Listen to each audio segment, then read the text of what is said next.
Next chapter of Dhammapada and Bhagavad path. And the first four verses are one small story. Once when they returned after teaching to these lay people, on the way they were talking about not the path of Dhamma, but the path on which they were walking. When they came to the hall. So Buddha asked them what they were talking, and they told them this was. And then he said that when you talk about paths, you should talk about Dhamma path, not the road and the condition of hill. And then these four verses were recited.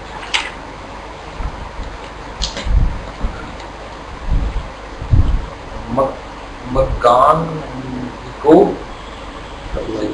अठंगी को मकान अठंगी को सेठो सच्चानंद चतुरो पदा विरागो सेठो धम्मानंद तभी पदानंद चक्को सो मकानंग अठंगी को से 8 अंगों वाला मार्ग जो है वो श्रेष्ठ है।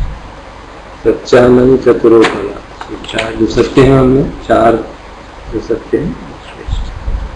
विरागो से ठो धम्मान, जो मेंटल स्टेट्स है धर्म है उनमें वैराग्य की स्थिति और राग विहीन स्थिति जो है डिजायरलेसनेस इज द बेस्ट। दीपदानंद चक्को, जो 2 पाँव वाले ह्यूमन बीइंग है उनमें वो श्रेष्ठ है जिसके चक्षु insight.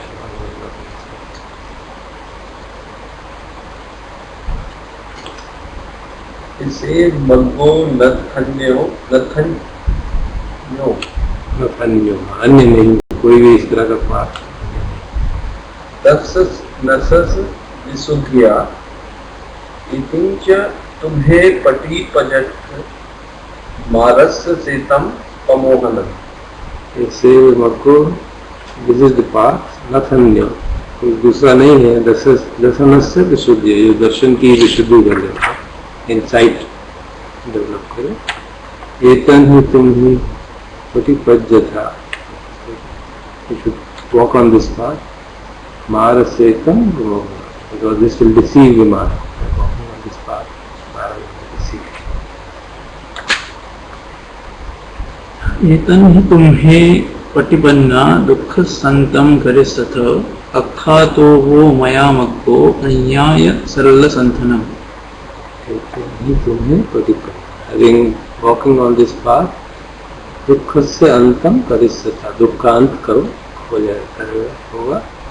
You should do satha, you should do the end of suffering. Akkhato wo maya maggo, this path has been, what has been taught by me, ananya sabla santanam. When I have the knowledge, ananya has the knowledge of sabla santanam, sabla मतलब तीर है, मतलब arrow in the order of suffering. When I realize that it has been removed, then I have taught this path. I have taught this path after realization, not just like that.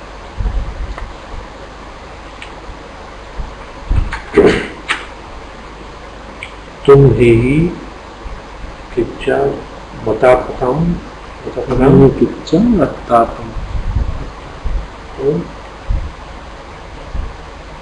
अखातारो Tathagata प्रतिपन्ना पमाको हंति अमुखंति जायेनो very famous verse quoted very often. तुम्हें किच्चन अत्तापम. You yourself must strive. तपस्या तुमको खुद करनी है. You must strive. अखा तारो तथागत. तथागत जो है सिर्फ टीच करेगा. You can only teach you good. Patipanna pamukhanti. Those who walk on this path, they get released. Jayino mara bandhana. By meditation, they get released from the बंधन जो है, मार का बंधन जो है, released.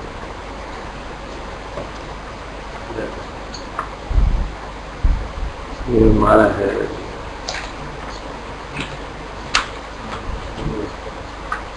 लास्ट को कुछ मारा था. हाँ, वो जो है आप ट्राई कर रहे हो शायद यहाँ आ गया. वहाँ पे दिखा नहीं.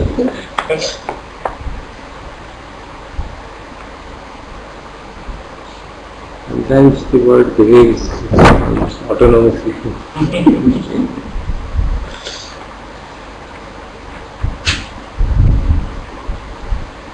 The interview also says many times. What are you using this time? I have to put it in the other. तुम्हें किच्चन अत्तापम.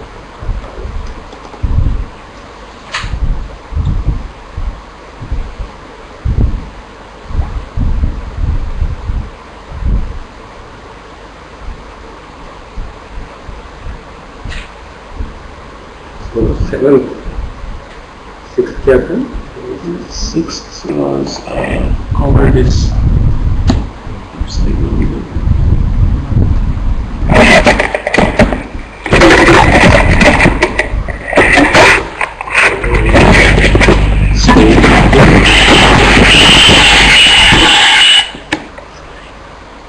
Voice यहाँ से आ रही है.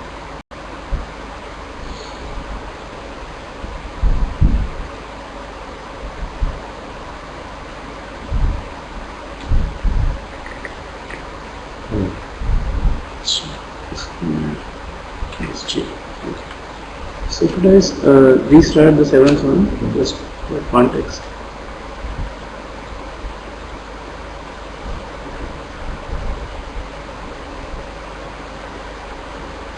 So we will start with the seventh again.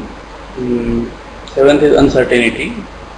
So Mara is saying that the road of my seventh is to paralyze with doubt. And doubt works very closely with fear. With your attacks consolidated, we can keep beings in the wretched state of a deer mesmerized by oncoming headlights. So this is a generation of doubters. Whereas at one time your resources were limited and we made more use of the opposite vice, credulity, which means easily believing in something. Now we have whole masses of people with no sure beliefs at all. The old certainties in religion, society, politics and even that Johnny-come-lately science have all been kicked away. They rejoice in what they call their freedom and are unable to advance in any direction. So in today's context, I find this to be a very sort of a controversial thing to say, because this freedom that he talks about is not seen as a vice, it's seen as a virtue now. So then he says doubt has been compared to wandering in the desert without map or guide, and this comparison is very apt, although I am loath to admit it considering the source, considering that Buddha said this. When beings have no faith, there is no basis for morality and they will fall into all manner of delicious and loathsome vices. Today we have gotten them to believe that a thoughtless skepticism is clever and chic. When beings don't understand that actions have results, in other words, when they disbelieve in the law of karma, then they will have no restraint upon their appetites, which my other departments are so admiringly stirring up. The really useful detail from our point of view is that their foolish disbelief has no effect at all upon the operative effectiveness of that law, but don't let them know that. They will proceed happily upon their debaucheries and violence, and after death they will continue in our service, albeit in somewhat less salutary capacity, which means in some other realm. Now, but by saying in brackets, but don't let them know that, he is trying to tell us. And so, it's a very clever device. Then he says another result of this widespread skepticism of the age is that they should begin to question the facts of their existence. As regrettably many of them do, they will not be able to find an effective way out or to stick with it should they stumble upon it. In all skeptical ages, we see a proliferation of sects and cults, and the poor wretch seeking to find his way out of the maze will stumble from priest to guru to psychic and back again, without ever exploring any path long enough to gain real insight into his predicament. Many will abandon the whole enterprise as a hopeless fraud and lose themselves in sense pleasures, which at least offer a momentary diversion from the grim facts. Encourage them in this cynical and dissolute frame of mind, teach them to scoff at ancient wisdom and to place their reliance on the new and fashionable whimsies of the day. It is especially easy to undermine any teaching that puts a restraint upon their greed or lust. The doubt that keeps them lost they call rationality, but don't make the same mistake they do, and this is a very interesting point again. A real rationality is very dangerous for our interests. A truly critical examination of the phenomena of existence is precisely the method by which a bothersome few penetrate our web of deceit. Make sure their critical thought is guided by desire. Don't let them ask the real questions. If they are managed properly, they can manifest the most amusing contradictions. They will scoff at religion but believe implicitly in the daily horoscope. They will pretend that karma is superstition, even as they avoid stepping on cracks in the pavement. When they wish to justify an abortion, then a human organism is simply a mass of cells and electric impulses. But when they want a lottery number, they will consult a channeler and traffic with the hungry ghosts. Although they are proud of their modern rationality, most of them are quite ridiculous in their superstitions. And then he says the scientifically trained ones are often the worst of the lot. They are quite dogmatically attached to the materialist delusion, even in the face of evidence to the contrary. And then in the bracket he says, although I must admit we have been having some difficulties with the physicists lately, I am beginning to suspect a leak. Now, while I think what he is alluding is that physics is trying to find answers beyond the material realm, but it is not, it's as a science, it's not like physicists as a person are breaking through the illusion. It's more like few are trying to interpret it more deeply than what is superficial. And he's pointing out most of the examples of human beings are more superstitions. I don't think he's mentioned people who don't have superstitions but also don't believe in the sex. Or most of the examples are people who say that they don't believe it but still have. right. Yes. But in case of scientists, he's saying a different point. He's saying that their belief in the materialist delusion is dogma, which is not seen as dogma. In बाकी examples में तो आप generally बोलोगे तो लोग कहेंगे कि ये तो illogical है जो तुम कर रहे हो. But there it seems perfectly logical to believe in the materialist delusion, which he thinks is a delusion. So there to sum up, keep them guessing, confuse them with a multitude of options and let them wander about life aimlessly. And this next statement is pretty right. Call morality regimentation and restraint repression. Praise a shallow scoffing attitude as penetrating intelligence. Belittle the timeless verities and praise only the fashionable. let them be too clever by half. By the time they begin to clear the muddle, it will be too late and we will have them for another ride on the carousel, which is another life in some realm. So this was the seventh one, which was uncertainty. The eighth army is malice and obstinacy. Here for some time he talks about malice and then in the end briefly about obstinacy. My eighth army is the negative image of the first. It is your duty to see that beings fall into the mental habits of aversion, ill will, anger, hatred and spite. The theory is elementary in our trade, but let us review it briefly. Whenever a being makes contact with a sense object, that is at each and every conscious moment, then an associated feeling arises. This feeling may be one of pleasure or displeasure, or so subtle as to be for all practical purposes neutral. These feelings are an extremely rudimentary level of mental life and are for the most part completely natural and automatic. The simplest beings could not maintain existence without a liking for good tasting food and a disliking for harmful conditions. These basic feelings are not of our doing. We can however use them to lure beings on to the next step. So everywhere he has been very careful in pointing out that physical pain or basic physical hunger or such basic feelings are not a problem. It's the next level which is the problem. In the case of happy feelings, the job is well left to the able ministrations of the first army. It is your job to develop mental proliferation around the unhappy feelings. If the being in question is not mindfully aware of his mental processes, his own mental processes, and really few of them are even aware, or marginally aware, then we can turn this simple unpleasant feeling into a whole complex of aversion and resentment. The raw feeling is a momentary thing of little significance in and of itself, but oh, what fun we can have with it. It is of course true that by developing these negative proliferations, beings are adding completely unnecessary suffering to whatever unavoidable physical unpleasantness they may be enduring.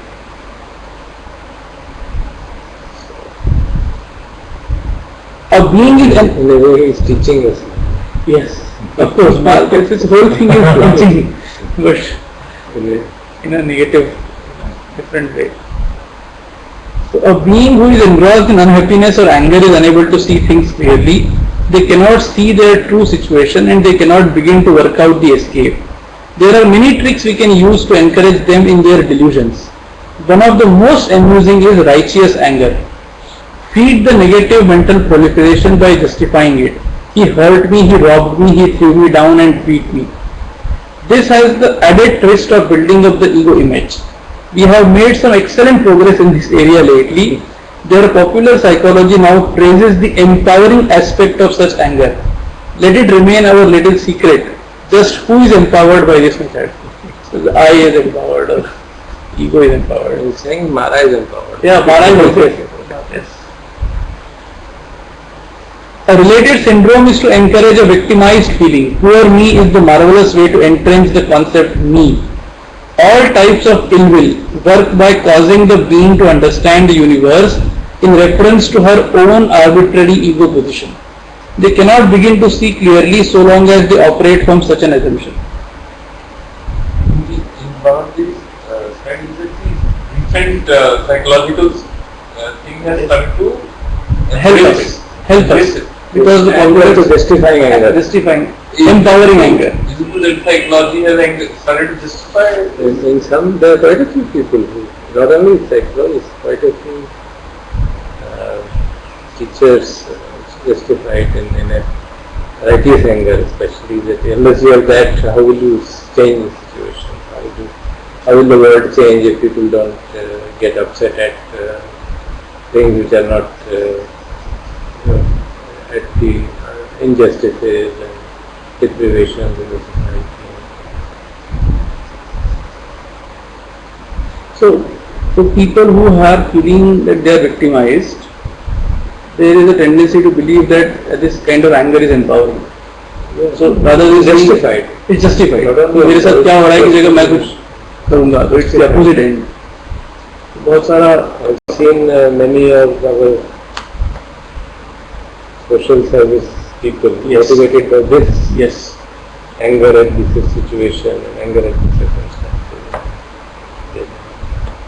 And then you can easily get into cynicism. Everybody is a fool, everybody is corrupt. There is one end, extreme end of cynicism, and yet try to do good work. It works for some time. If you don't succeed, then there is a problem, and if you succeed, then also there is a problem. And then you will fall apart. Then the claim of credit will come. Who was the responsible for success? It is a very tricky thing. Even social service, I have seen many.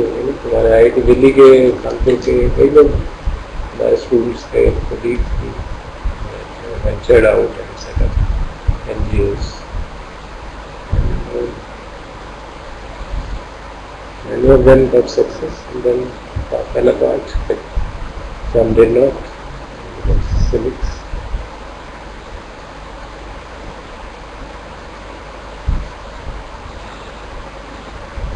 So our position in this department is quite sound. As they multiply themselves upon the face of the earth, they crowd into each other more and more and get on each other's nerves. Nevertheless, we must be vigilant against the one credible antidote to ill will, that is the emotion of universal loving kindness. You shudder at the name, my minions, but name it I must. In the old Pali it is metta, to the Greeks it was called agape. This is the one force against which we cannot stand. So stop it before it is cultivated. Discredit it as weakness. This is becoming easy as compassion is losing its stand amongst them. It has become quite unfashionable to pity the poor, for example. Little do they know that it requires real courage of spirit to practice universal goodwill. Luckily for us, few of them possess the requisite mettle. Should any of them begin to practice mental culture, as for example by meditating, then it is time to redouble our efforts, because here is one that might get away. Attack him through the body. It is inevitable that the effort to remain motionless will cause the squirmy little beggars some discomfort. It takes only a little prodding from us to turn this into aggravation or self-pity. The nuances are endless. It can take them a very long time to realize that whereas the bodily aspect of pain is inevitable, this mental self-torment is entirely superfluous. We can also encourage resentments against the teacher, the practice, the food, the weather, and numerous other external factors. They can wallow in these petty miseries for hours and hours. Let's not let any of them get away. So this is what was the 8th one. Then we come to the 9th army, which is honor, renown and notoriety. Honor, renown and notoriety. It is hard to understand from a rational point of view. Actually, I thought something is, I did not.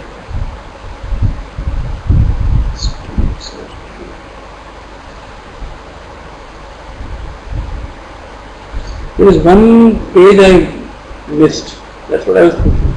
I will just come back to it. So while we were talking about aversion, the poor me, then he goes into more details of evil and all. So there is a very limited and temporary flicker of aversion towards the driver ahead of you on the highway, who is taking too long to make a left turn. There is a smoldering resentment towards the inconsiderate boss at work. There is the better lifelong ethnic hatred that can inflame whole nations. All of these are grist for our mill. All of these are manifestations of the same thing. They can even be made to feel ill will towards inanimate objects, particularly their own creations. Nothing is more amusing than to see a human work himself into a frenzy of anger directed at some malfunctioning machinery. Obstinacy is the pig-headed refusal to change. This is a tendency many of them have to continue.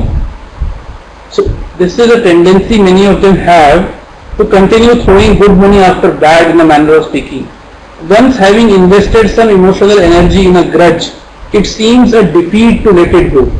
Somewhat like admitting how foolish they have been all along, and that would never do.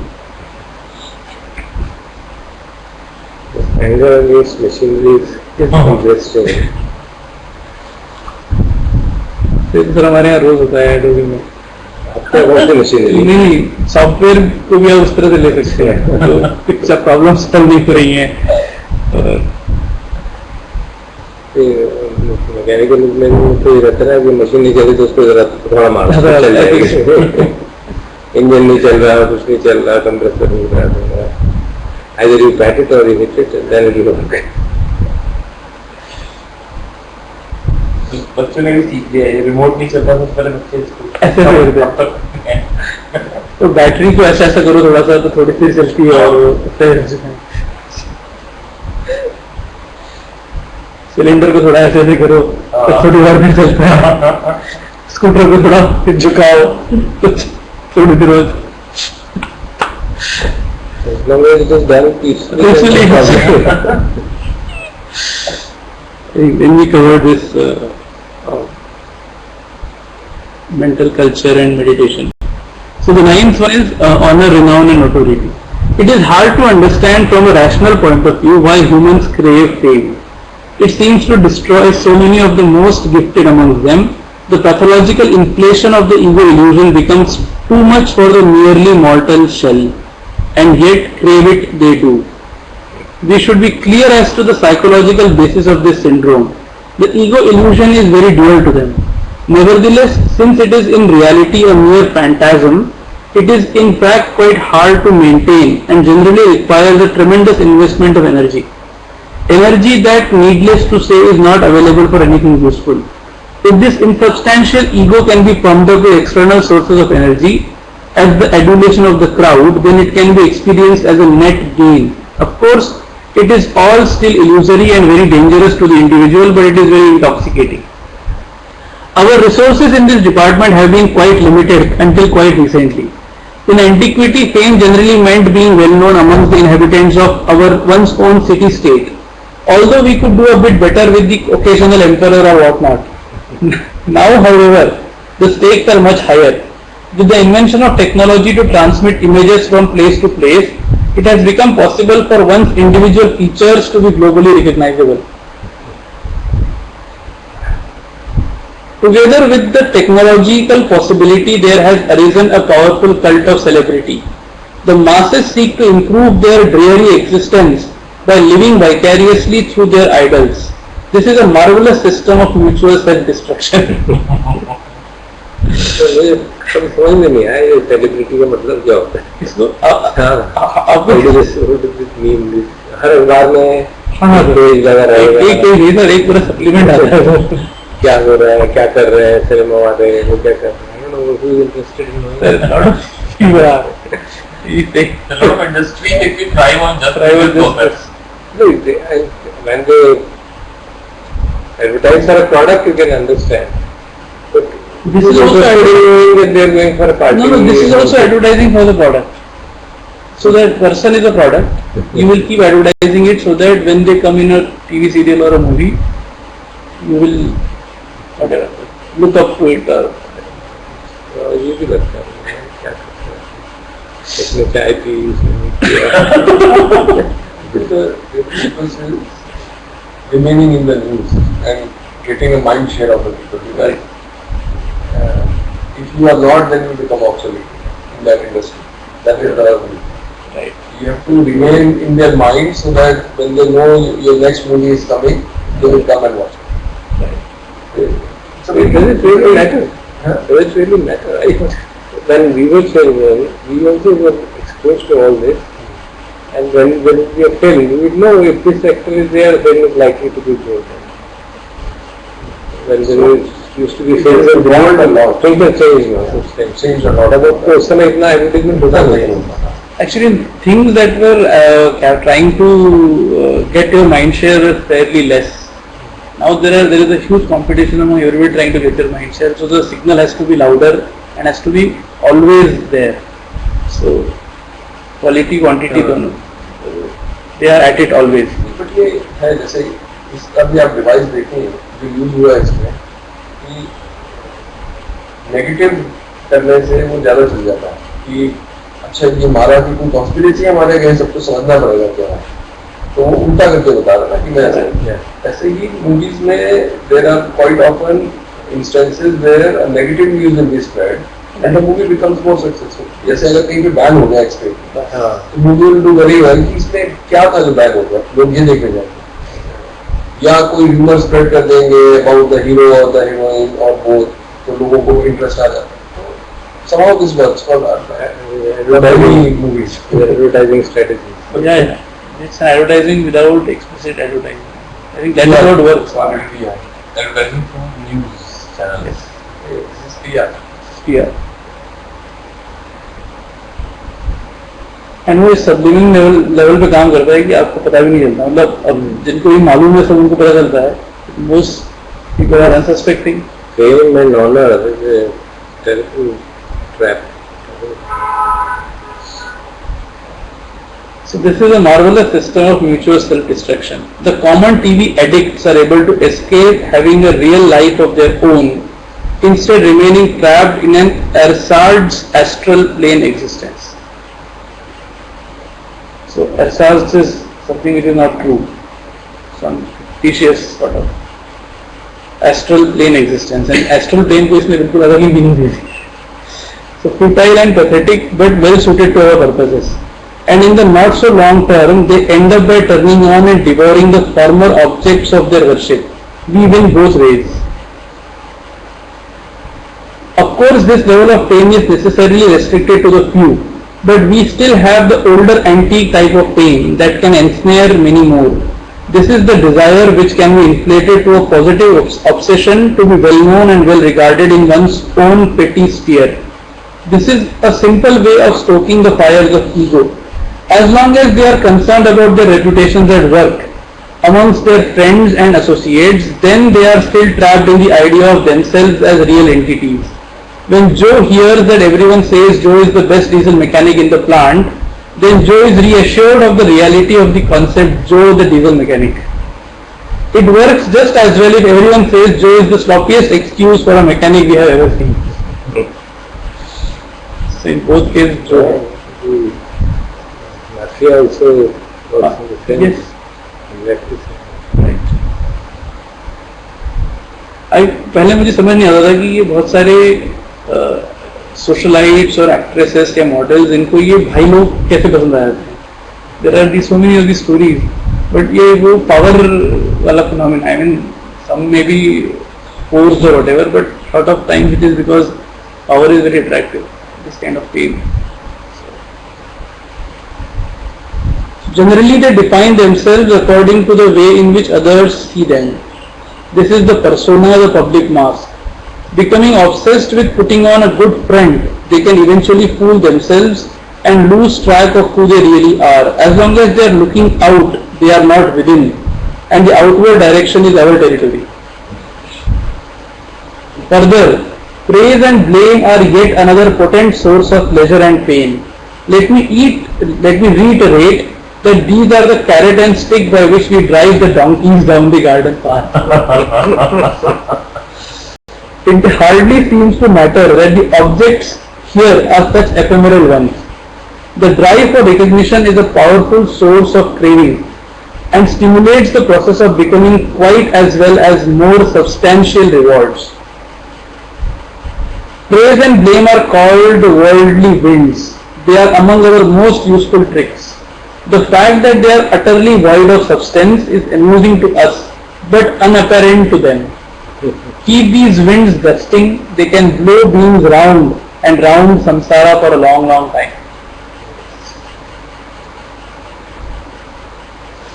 So this was the 9th. Then the 10th army is of self-praise and denigration of others. So earlier, You are praising others. It depends whether it is genuinely done, if it is done with sincerity, then it's very good. But if it is done with a motive, then it becomes deception. So, Even when you are doing praise sincerely, it should be done very carefully. Right? Lest the other person gets into trouble. but how do you? It's really, when we have to strike a balance. I have always suffered from not praising people, especially in the close circle. try to set balance. Quite a challenge. Because you learn with experience. Who are the people who really need that kind of expression of praise? Some people in an office setup I realized that people who are junior to me, they need that button up and things. People who are in a difficult situation, in difficult circumstance, facing a lot of challenge. For a small thing, if you praise them, then you, praise means in a genuine sense, that you compliment them, not exaggerating anything. And exaggeration is absolutely dangerous. Complimenting a person on his good work, it sends him for most people it is an enabling the thing, helps them to do better in life. And this is where I think the challenge is, because you may be doing it sincerely, but you are feeding into that person's need to be praised, and you have to say, is it better to take this position and say being dependent on praise is not good, therefore I will not praise him so that he doesn't become dependent on it, or you praise and say practical word, people get driven by praise so that people. Yeah, I suffered a lot from this. I suffered a lot because I used to believe in the person. So one has to really strike a balance. And actually people not only Not want, to strike it, no doubt. Especially in the family. In your office you are comparatively more dispassionate. In the family, dispassion evaporates often. Then the expectations and things like that, all that muddles the things. Then you are more in trap of mind. So then it becomes quite tough. Small child also, if you praise too much, then that you get into that tendency of feeding the praise all the time. So for small children, generally that is required at the beginning. Yeah, to be done in a very subtle way. Motivate, encourage in subtle way. You are the best, you are the wonderful, you are this. And that is a great compliment. For me it eventually created some difficulties. yes, these days I see this, my dad is the best, kind of, my mom, I can't. That is a statement with every child, isn't it? Yes. So that is a Yes, but it is done in a, comparatively innocuous it is an innocuous statement, but it is But helped by, if the dad gets into trouble and takes it personally, then there is a real trouble. That is the point. If he takes it personally and doesn't realize that every child is going to say this to his parents, so that depends on the wisdom of this person. एक story थी कि अकबर ने कहा बीरबल से कि सबसे अच्छा बच्चा जो है उसको ढूंढ के लाओ हमारे राज्य में। तो उसको उम्मीद थी कि उसके बेटे को परिवार ढूंढ के लाएगा। तो वो जाता है बाहर और जो सबसे गरीब आदमी मिलता है ना, जो उसके बच्चे को लेकर ले आता है, कहता महाराज ये सबसे, तो यानी एग्री, इतने रुको मैं प्रूफ दिखाता हूँ, वो उसके पिताजी को लाता है, कहता है पूछो इस तरह की दुनिया में सबसे अच्छा बच्चा कौन, यही है। तो then he Akbar understand.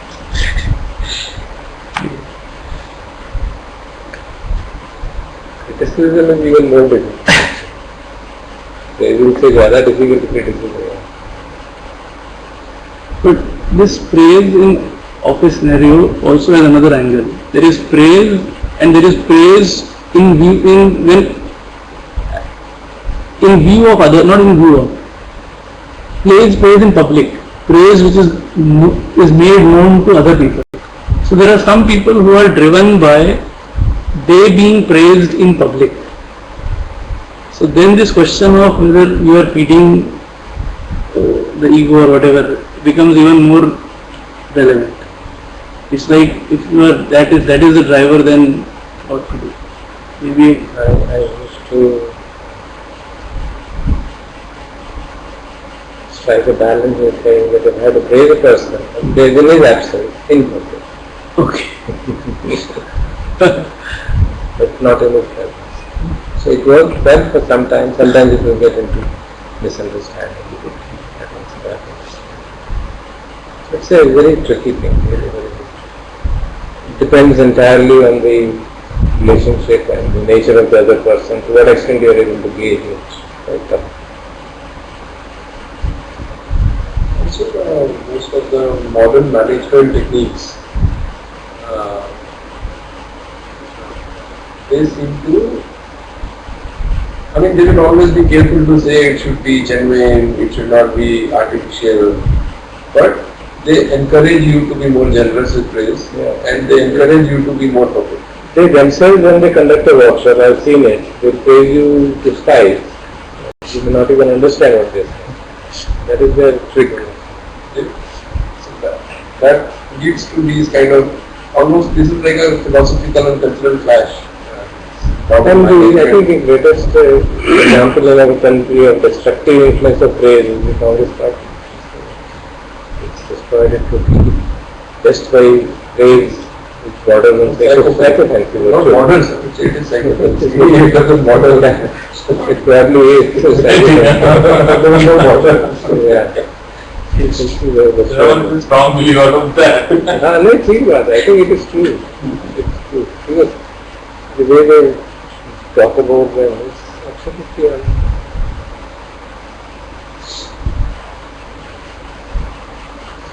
The 10th army is the self-praise and denigration of others. So your task is crucial, but fortunately for us it is also easy. Generally humans have a most unreasonable attitude of taking themselves quite seriously. They seem quite unable to mentally disengage from the ego perspective. One way to reinforce this primary cognitive illusion is to foster an attitude of self-praise. Let them think of themselves as truly wonderful and righteous. Fill them up with pride. This is the task of the first division of the 10th army. There are two divisions, self-praise and denigration. So, first self-praise. Self-praise fuels all the defilements. It is a masterwork of delusion. They look into the mirror with rose-colored glasses. They become quite unable to see their own faults and bristle with indignation whenever these are pointed out to them. Self-praise, of course, also fuels attachment and sensuality. After all, doesn't someone as wonderful as me deserve a little fun? It also fires up anger, the fierce anger of the self-righteous who knows their views and opinions are correct and everyone else is an idiot. It is so amusing to watch two human egos clash. ऐसा लग रहा है कि बैठ के कोई सब drama देख रहे हैं. The forces of the 10th have a special role to play in those difficult cases where an individual shows signs of spiritual progress. If they begin to free themselves from the coarser snares of my other armies, we can often use their own victories against them by encouraging a spiritual pride and arrogance. Whisper in their ear about what wonderful spiritual beings they are. Look at me, the great holy man. This is a trap that has caught many fish. Sir उस day of the course के बारे में ये लोग बताते हैं. मैं तो एक ही बार गया हूँ, बट ये किस तरह से कितने कोर्स वाली कहानी और एक बहुत सारी कहानियाँ आपने सुनाई हैं, वो भी याद आई मुझे.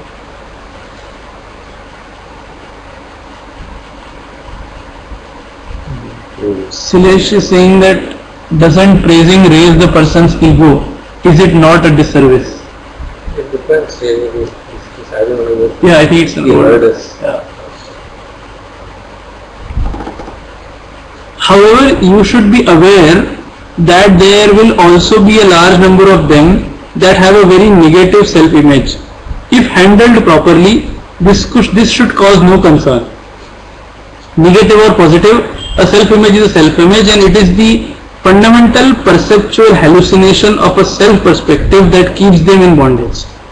Both the positive and the negative versions suit our purpose quite well. If you cannot convince them that they are wonderful, then encourage them to kick themselves from being such losers. Whichever way it was. Whichever way. Remember, there are three kinds of conceit. I am better than you, I am worse than you, and I am equal to you. Any one of these is still a conceit and still reinforces duality. I am equal to you is also very important. In fact, there are signs that in the modern culture, the negative form has become predominant. A great many humans don't like themselves very much. Not that I can really blame you. This is a complicated phenomenon, but is ultimately rooted in the rise of materialism. When a human being denies the fundamental spiritual level of being, then life becomes quite hollow.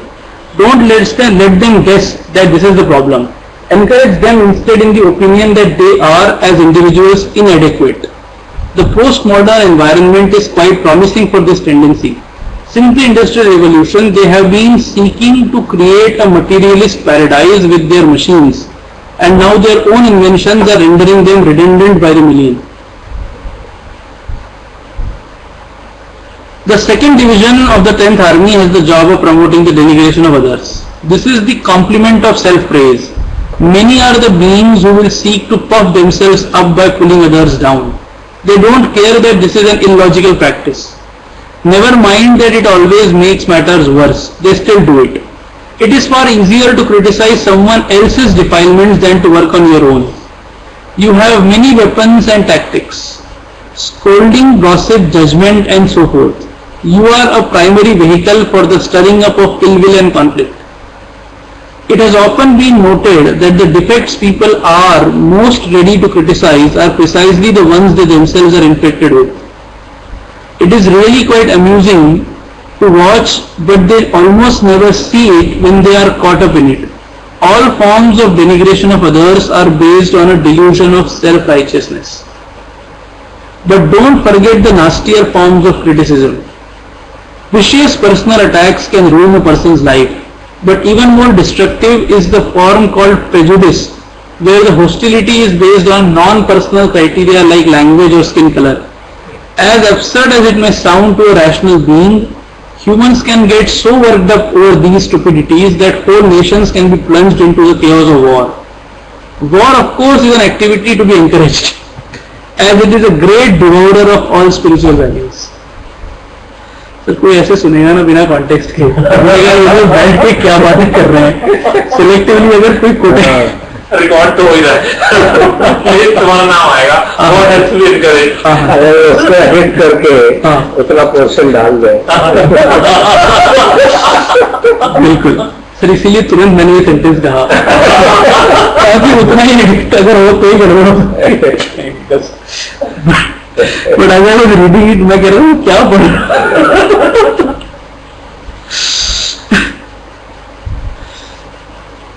Subtler and profounder than all the other damage it does, though, is the fundamental fact that so long as one is looking for faults outside, then one is not looking within. And that is the one thing we must never ever let them do. So this is the end of the 10th Army. And then Mara asks his secretary to sign it. The Lord of birth and death, the devourer of beings and the spinner of the wheel. So he takes himself to be at par with Buddha. Yes. Spinner of the wheel of Dhamma. Yes. He is the spinner of the wheel of samsara. And then Mara closes the day's business by quickly surveying his far-flung empire. He watches the screen and scans the cosmos, observing beings as they pass in and out of existence. The moral he watches die and reappear in heaven, the immoral drop to hell. From hell and heaven beings finish their time and reappear on earth. Round and round in fruitless circles they go, blasted by the winds of desire. Winds fanned by Mara's efforts through the ages. But there on the screen, in a small bamboo hut, an old woman lies down to die. She is wearing robes and her head is shaved.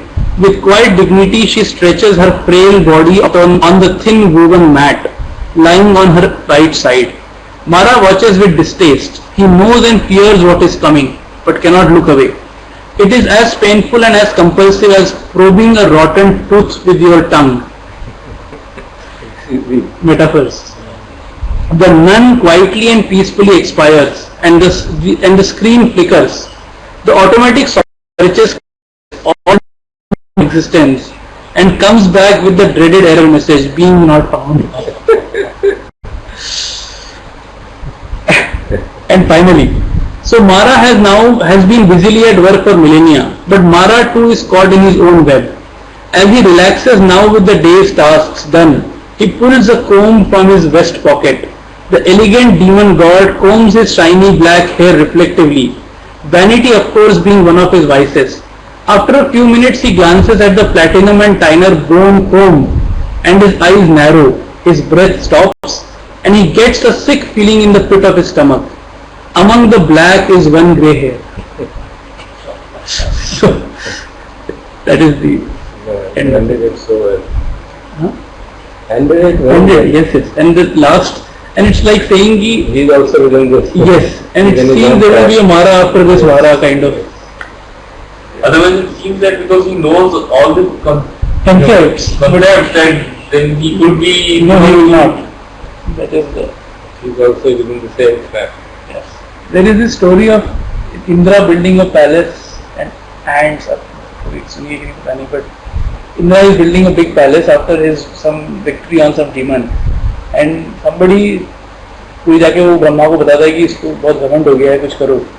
तो वो एक छोटे से बच्चा बन करके वो विष्णु को भेजते हैं, स्मॉल बॉय, एंड वो जाके उसको basically he is trying to tell him कि ये सब क्या कर रहे हो तुम, and he is trying to basically put him in place. Then Indra is shown a small little line of ants. वो कहता है ये क्या है, तो कहता है ये जो तुम्हारे पहले के सारे इंद्र हैं ना जिन्होंने इसके बड़े पैलेसेस बनाए थे, ये वो है. So then he it seems understands, and then he so I think Indra is portrayed as a character similar to Mara in terms of he is himself very full of his praise and etc. वो मुझे story याद आ गई actually. It is always portrayed like that. Yes, yes. Even in with this story, it is called Shakra, King of King of Gods. Gods. King of, he's called Shakra, I think, in Shakka. Yeah. In Buddhist. So these 10 things, when you review them together, what are those 10? Yeah, And see what are their interpretations. yeah. So, ऐसे कुछ नहीं, एक minute हो गया। huh? यहाँ से करो। अच्छा.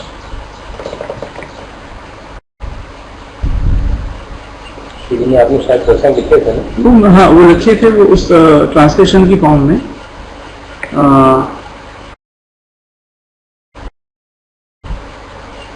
So, is boredom, hunger and thirst, craving, sloth and anxiety, cowardice, uncertainty, malice with obstinacy, gain honor and renown, and notoriety. इसमें वो सेल्फ प्रेज एंड डेनिग्रेशन इस तरह से नहीं आया है, but then I think gain honour and renown को उसने दो में स्प्लिट कर दिया it seems, and even notoriety. That is the translation here. Actually, I found another translation. I would like to quickly go there also. ये 10 review के हिसाब से, so I'll just go to last में जाना है बिल्कुल. 44. So after this there is another translation. I did not give it source. अच्छा. Sensual desire is the first army, second is called discontent, the third is hunger and thirst, fourth craving, the fifth sluggishness and laziness, the sixth fear, the seventh indecision, and the eighth disparagement of others and stubbornness, gain, fame, honor, prestige wrongly acquired, and whoever praises himself and despises others. These Namuchi are your armies, the dark ones striking forces. A lazy, cowardly person cannot overcome them, but by conquering them one gains bliss. I found this also slightly different words. Right. So you are saying ki what is the Just trying to see relationship between them? relationship between all these there. Actually, बीच में आया भी था ना? From one to another. Yes. So craving has these three kinds of craving. The first is Kama Tanha, which attributes to the first army. And then in boredom he talks about it being a form of vibhatanha, it's a form of craving.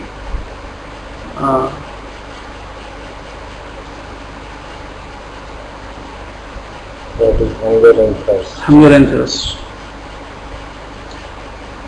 So the first four seem to be very related. Sensual pleasures, hunger, thirst and craving. All of them are Medicinal parts of Tanha. Yeah. Kam Tanha, Bhav Tanha. yeah, all of them seem to be related. Then sluggishness, laziness, fear, indecision. They are all all the hindrances hindrances. to the Yeah. to Five. And then this gain, honor, praise, self-praise and ill will towards others, these look like a group, which are more about ego.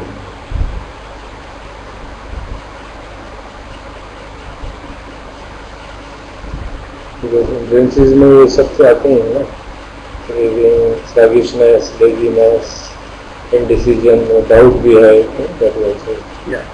one of the hindrances. This gain, fame, honor, it doesn't appear in the standard Satipatthana text. Right. Appears in other discourses.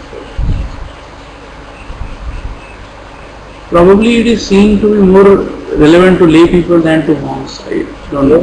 Honor, fame, it operates at the even at Deva level. Gain, fame, बहुत दिक्कत.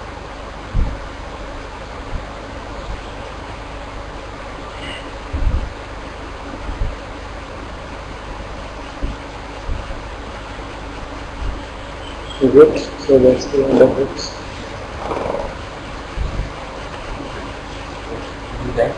Next, we should complete. Somebody wants to take the next chapter. कितने कर लिए हो? 3 हो गए.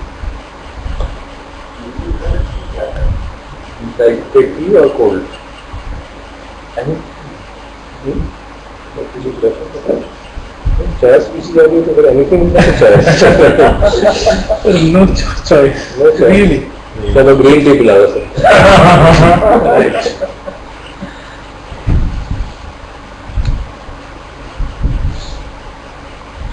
Sir मैंने जो एक ईमेल भेजी थी उसको एक बार रिव्यू कर सकते हैं.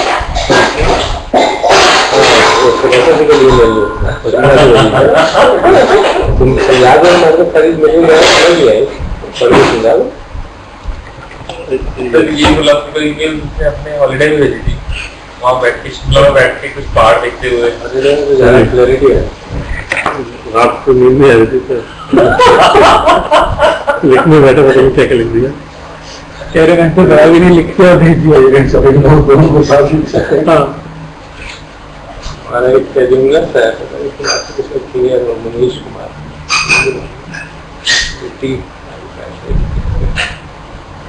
तो IRS officer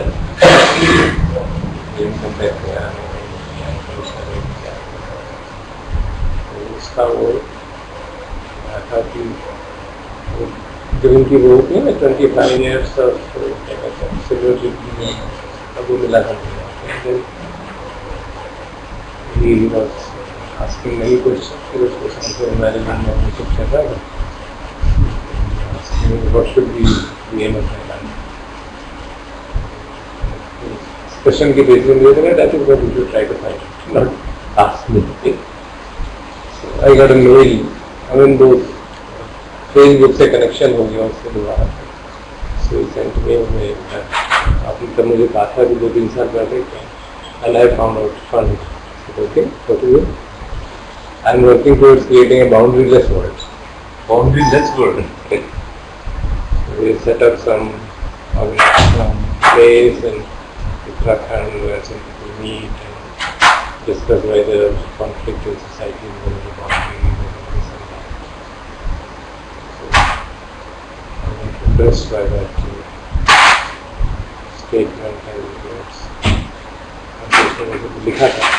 Basically, boundaries are the cause of between individuals. From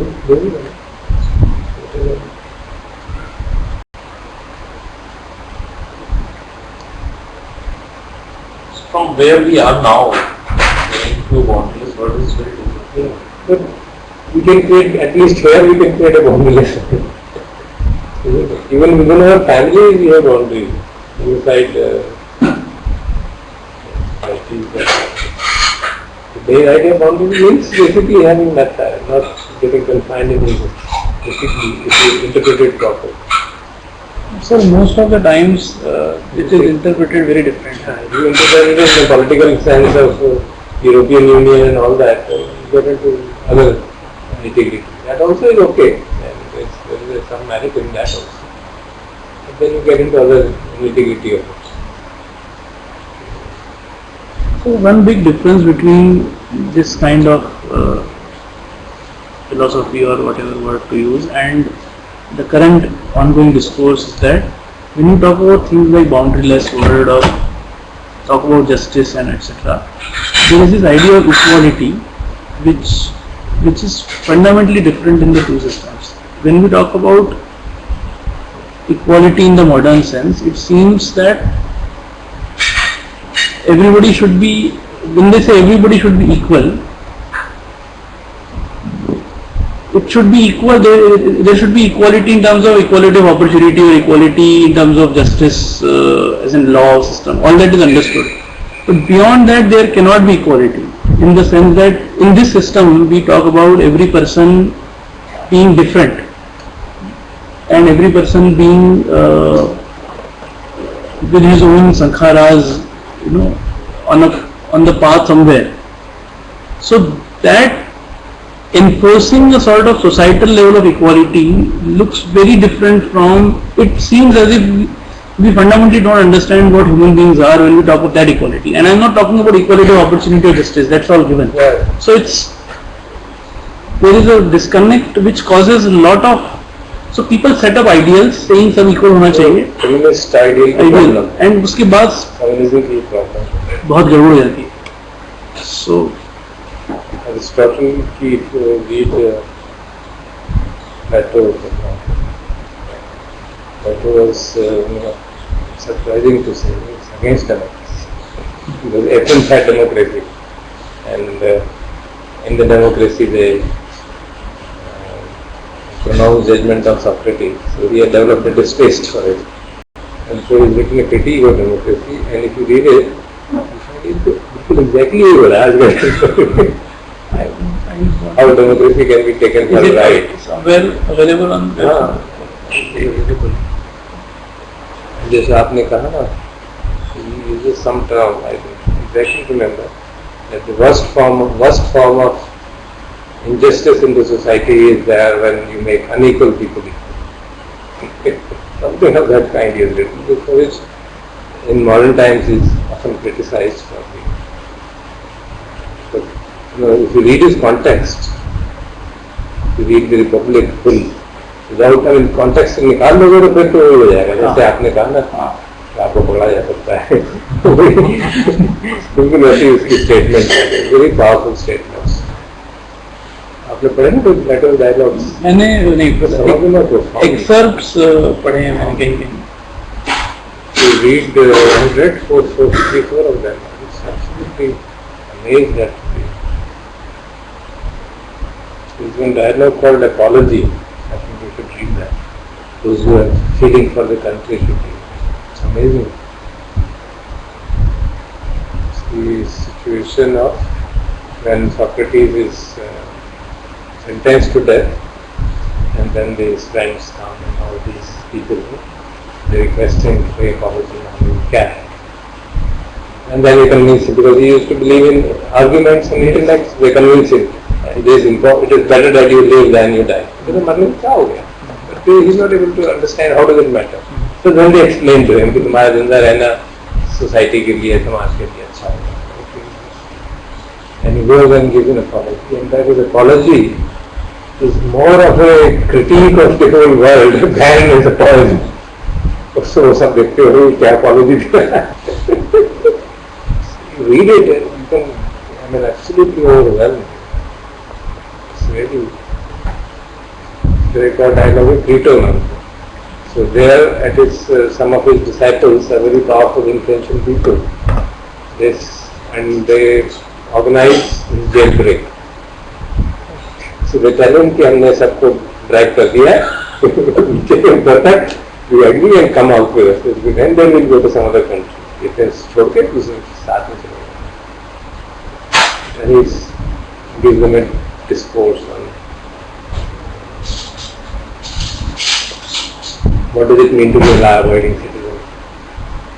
Amazing discourse. He says, throughout this life I have lived in this country. वो कहते हैं कि लॉज गलत है और ये सोसाइटी के जो नियम है वो गलत है, कहते हैं गलत है, चेंज करो. लेकिन अभी तक तो मैं सारा जीवन इसी लॉज के अंदर रहा हूँ. अब क्योंकि लॉज से मुझे परेशानी हो रही तो मैं कह दूँ कि लॉज गलत है, और क्या नहीं करता. Throughout the night he engages them in dialogue, and that is the book Plato.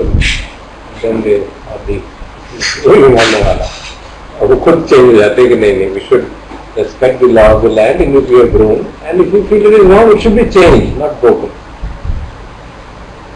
So, I mean, kind of a lesson for people in the world. So some of these dialogues are really very, very powerful even today. Then where does the movement of Gandhiji, for example, freedom movement, though it was can be seen as a movement against some intruders, but the हमारे law ही नहीं थे. नहीं उस time जो loss जो भी उस time England law के भी बनाए हुए वो लोगों ने अपने लिए बनाए हुए लॉज नहीं थे ना. ग्रीस में तो लोगों ने अपने लिए बनाए हुए laws. It can be treated as कि this is because we are doing a freedom struggle against some intruders coming from outside. Yeah. That was also very similar instance where, and this is an argument that a lot of people use. Yeah. That is true. That's true. But in a society where you have made your own laws, that one should be.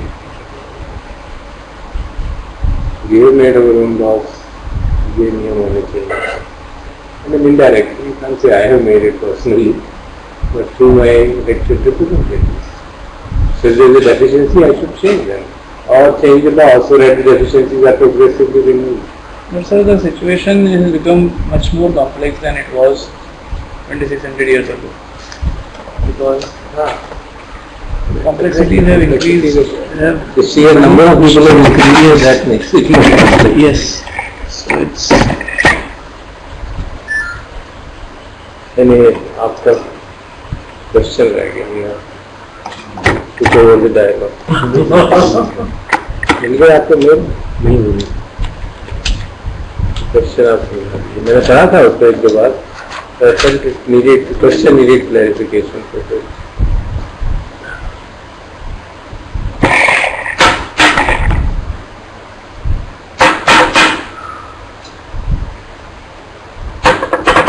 So this is probably related with the presentation which I made some time back also, where I mean, at that time also mentioned skillful and unskillful means which Buddha teaches. So at least whenever I refer to Buddha, this thing is mentioned many times about skillful means and unskillful means, and many times Buddha directly referred that unskillful tendencies we have, they can be first need to be eradicated through the skillful means, and then Buddha provides many of the ways based on what kind of unskillful quality one is having at that moment, and they can be about the following precepts becomes the skillful means, or frequent recollection of remembering the mindfulness, being mindful of that one is eventually going to die, or contemplation of coming to body parts, or symmetry contemplation, or breaking things apart and seeing them as elements, or loathsomeness or food, or to develop a recollection of Buddha, Dhamma or Sangha. These are all are the ways to reduce or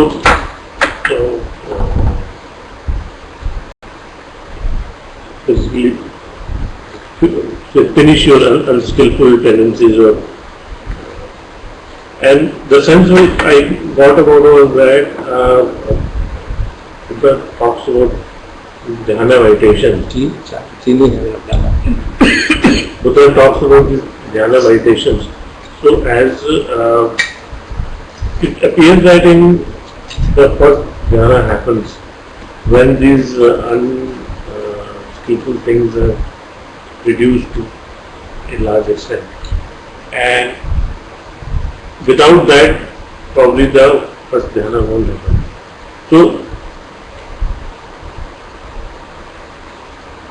So many times in meditation, if we try to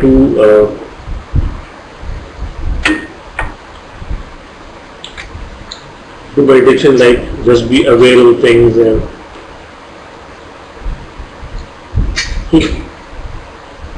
just as awareness is reduced. But these things won't work because negative tendencies are so strong. One keeps rolling them in that.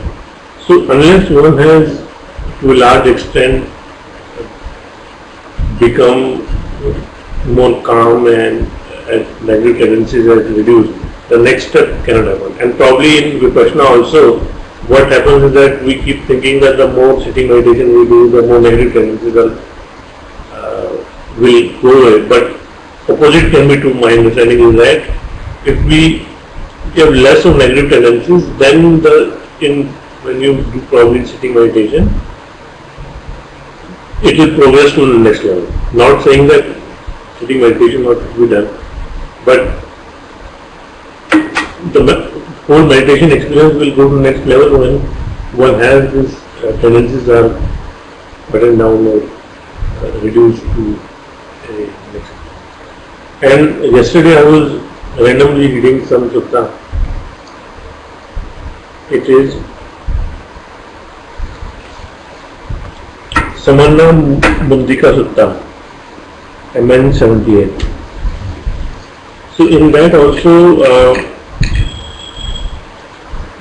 there is a reference that unskillful habits need. There is a reference that unskillful habits. The answer comes from that book, Self-Deception. In this, the sutta mentions that unskillful habits needs to be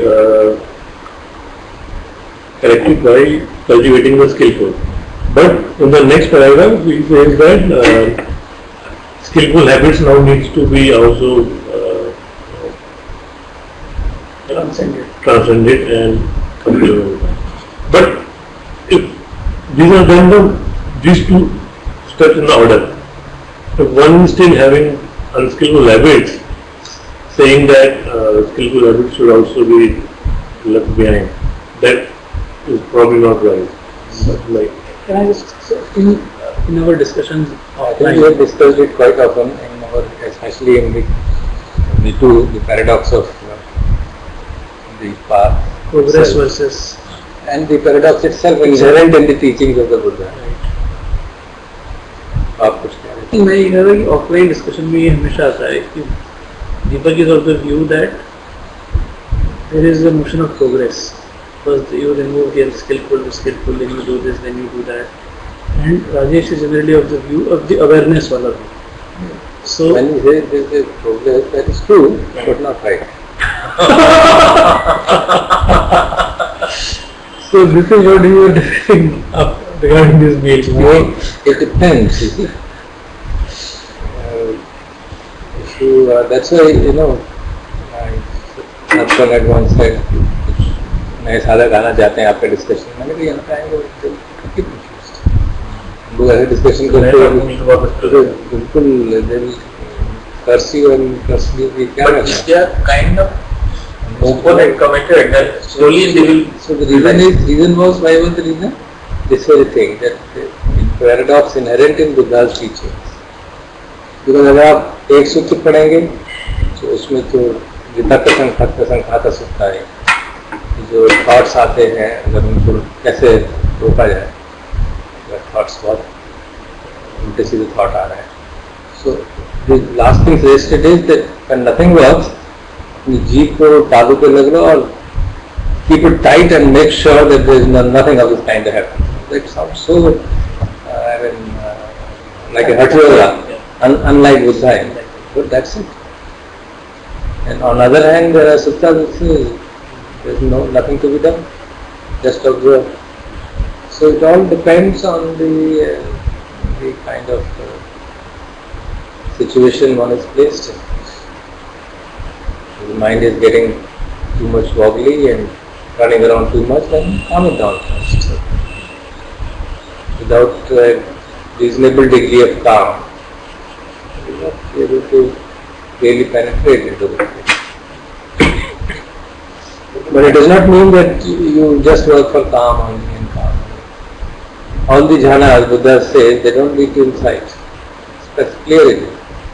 They are called pleasant abidings. That's what these are the words he uses. Jhanas are called pleasant abiding. संसार में बहुत हंगामा मचा हुआ, शांति से बैठ लो अपने आप किसी without depending on external world to become peaceful. You can be peaceful within. That is the whole idea. But insight is a different ball game. It teaches both. It teaches jhanas also. It teaches insight also. So, and if you practice jhana, then insight becomes easier because mind is so calm. Then you can easily move in that direction. But it's not necessary to have jhana to gain insight. That also is true.